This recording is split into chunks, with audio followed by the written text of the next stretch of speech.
Good morning. I've had some big news this week with Ruth Bader Ginsburg passing away. Um, this creates a hole in the Supreme Court. There's 9 appointees to the Supreme Court, 9 justices.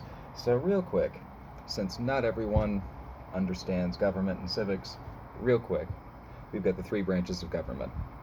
The executive branch, which is the president, it's also our governors, our mayors. The legislative branch, that's Congress, legislative assemblies, Congress, the Senate. These are the people who draft the laws and hold the power of the purse, funding our laws. And then at the end of the pike, arguably the most powerful of the three branches of government is the judicial. The judicial branch determines whether or not laws written and passed and upheld by these two branches are constitutional. That's why this vacancy on the Supreme Court is such a big deal. The Supreme Court gets to decide the constitutionality of legislation at the federal level. This Supreme Court could very well be the one that makes the decision on cannabis rights in 50 states. They might revisit the constitutionality of Roe versus Wade, which determined that it was not a state's issue for abortion rights. This is why everyone's scrambling, and this is why, unfortunately, this poor 87-year-old lady can't die without her death being so grossly politicized. My condolences to the family. But, sorry, this is my visual aid. High tech, right? So let's talk real quick about what we can do. Because it always seems like people in suits, people who make an awful lot of money, and people who can buy advertising time are the ones who are dominating the conversation. Alright, fine. Fuck them. We've got our own thing going on anyway. Citizen activism is a real thing. Citizen activism is a little different from protesting. It's actually kind of boring. It's a lot of time spent on the phone. However, this serves as a reminder that these people are here to serve you, not the other way around.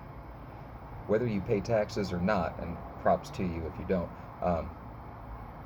they are your elected officials. They are here to serve you. Accordingly, they need to be accessible, accountable, and transparent to the people they claim to serve. So, that said, it's time for me to bust out some of my old training techniques and pass this gift on to you.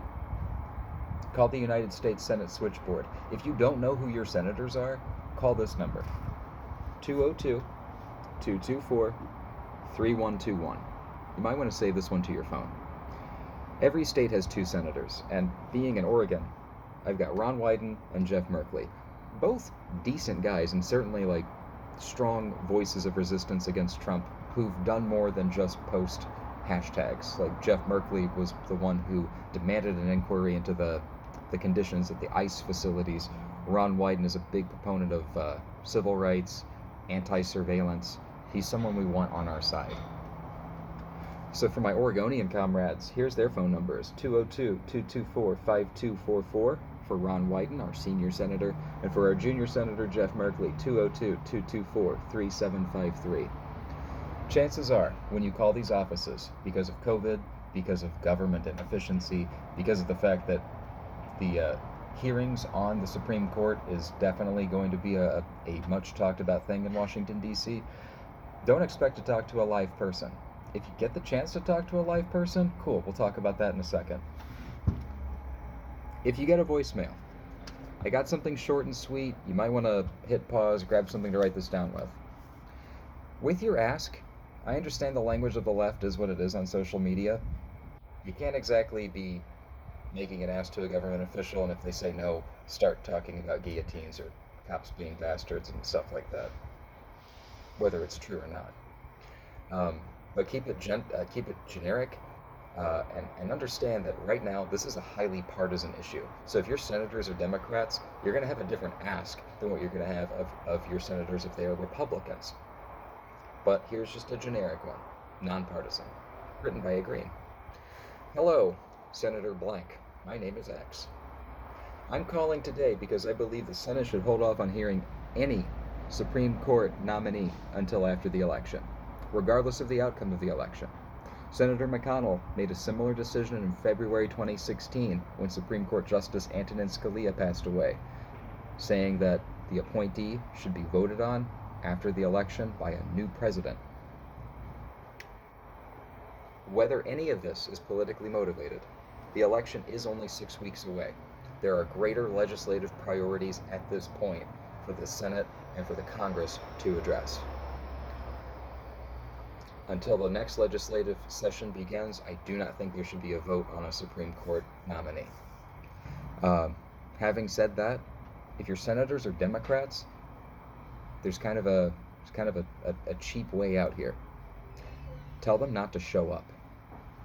If the Senate Judiciary Committee does not have a quorum, that's the minimum number of people required to have a meeting, they cannot legally hold a meeting. This is all stuff in the Constitution and the bylaws.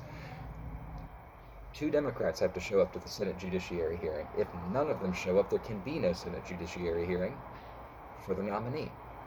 I don't necessarily believe that stall tactics are the greatest way to do it.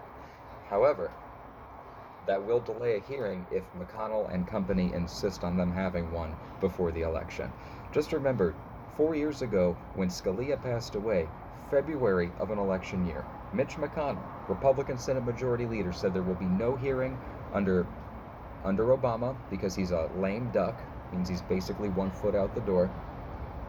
Now here we are, not 6 months, 6 weeks before an election. It's 43 days away, and now they're talking about, well, let's get this nominee heard. Trump's going to announce the nominee by the end of the week. It seems like they are bound and determined. If your senators are Republicans, they probably are in agreement with McConnell, and less in agreement with Senator Murkowski from Alaska, who said, we didn't hold hearings in 2016 because of the election. Based on that same reasoning, we should not have hearings now. And she's a Republican, and she's the only one really breaking ranks on this. Susan Collins from Maine is another person breaking ranks on this. However, she is facing re-election, and because there's a Green in the race, she's kind of getting kneecapped. Her polling's pretty low. The Democrat could possibly win. Anyway, just a reminder. Citizen power is in your hands. It doesn't just have to take place at night. Calling these offices and leaving voicemails. And if you are one of their constituents, let them know. But 202-224-3121 to speak to to get in touch with the congressional switchboard. You have to know the name of your elected official to get in touch with their office at that point. Google is your friend. 224-5244 for Ron Wyden. 224-3753 for Jeff Merkley. Call them. Call both offices. Let that be your ask. No Supreme Court nominee until next year. Now, here's the other thing. Regardless of the outcome of the presidential election, whether it's Biden's first day as our 46th president, whether it's the first day of Trump's second term, and if by some fluke Joe Jorgensen or Howie Hawkins wins, frankly, at this point, the candidates should all have their picks, and they should be talking about who they would pick to fill this vacancy on the Supreme Court. As a Green, I'd like to hear what Howie Hawkins has to say about this. Which jurist would he nominate for the Supreme Court? Who would Joe Jorgensen nominate? Who would Biden's pick be? Anyway, thanks for your time. Call these offices. Try to be polite. If you don't get your way, just hang up. All right, good luck and power to the people.